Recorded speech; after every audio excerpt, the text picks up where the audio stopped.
Baik, hari ini kita akan membicarakan satu tokoh yang dianggap revolusioner barangkali ya di dunia Islam.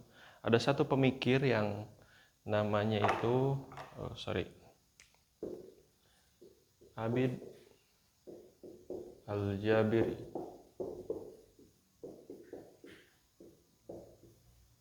Nah, beliau ini merupakan intelektual Muslim yang besar di Maroko. Nah, beliau itu memetakan hal penting, memetakan 3 gaya berpikir orang Arab. Dalam hal ini, Al-Jabiri ini membagi klasifikasi nalar Arab yang sebetulnya maksudnya ini ditujukan untuk umat Muslim. Tapi beliau menggunakan al-aql ala-arabi, istilahnya nalar Arab saja begitu. Ini sebagai ungkapan bahwa umat Muslim ya, karena Islam itu turun di Arab, maka dia identikan Islam itu dengan Arab. Karena walau bagaimanapun Islam yang hadir itu dipengaruhi oleh budaya-budaya Arab. Makanya gaya bernalar orang Muslim diidentifikasi oleh Al-Jabir ini banyak sekali terwarnai oleh gaya nalar orang Arab. Nah, makanya beliau memetakan ada 3. Yang pertama adalah gaya bernalar. Yang pertama ada gaya bayani. Kemudian ada burhani. Yang ketiga ada irfani. Nah, bayani ini sebagaimana kosakatanya ya, bayan, menjelaskan. Jadi dan ini yang kebanyakan dari orang Arab ini bayani, menjelaskan.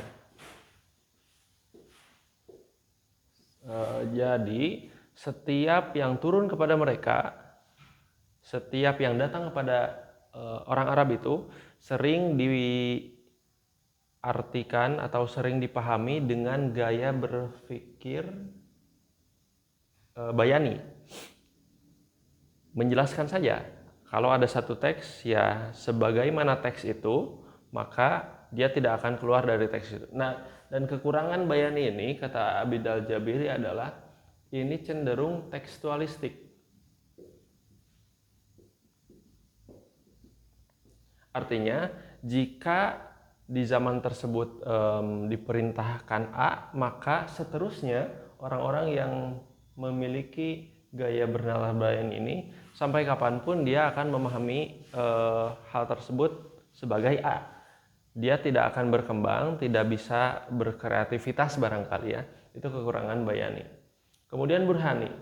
Ini kiranya lebih sedikit lagi ya, orang-orang timur, orang-orang Arab khususnya, orang-orang Muslim ya, yang bergaya nalarnya itu bergaya burhani. Burhani ini argumentatif.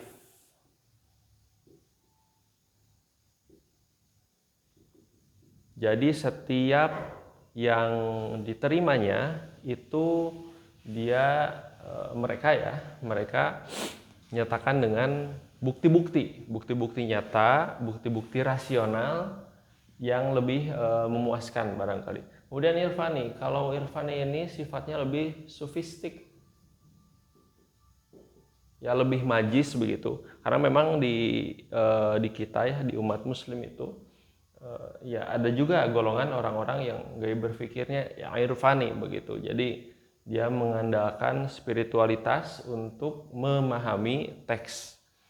Nah, kalau kita aplikasikan ya, pemetaan Abid Al-Jabiri ini, yang 3 ini dipakai untuk memahami teks Al-Quran, maka sebetulnya kita yang mana? Adakah kita golongan yang bayani, hanya memahami keseluruhan ayat dengan gaya bayani saja, atau kita lebih puas dengan gaya berpikir burhani, atau jangan-jangan kita ada di irfani yang sofistik, lebih transenden ya. Nah, ini kritik yang disampaikan oleh Al-Jabiri ini merupakan kritik sosial ya. Salah satunya begitu, bisa dikatakan begitu. Karena Abid Al-Jabiri itu ketika di zamannya, ia melihat kondisi umat muslim, meresahkannya, kenapa ini kok umat muslim sulit sekali ya untuk berkembang.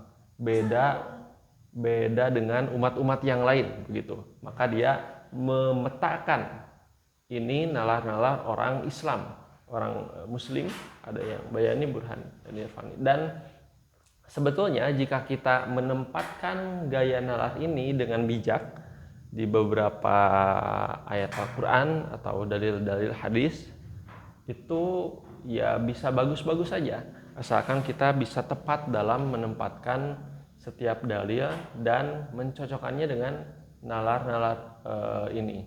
Nah, itu barangkali keresahan Abid Al-Jabiri atas gaya-gaya nalar orang Islam yang dianggap kurang memberikan dampak yang nyata kepada dunia, barangkali seperti itu. Itu saja, terima kasih ya.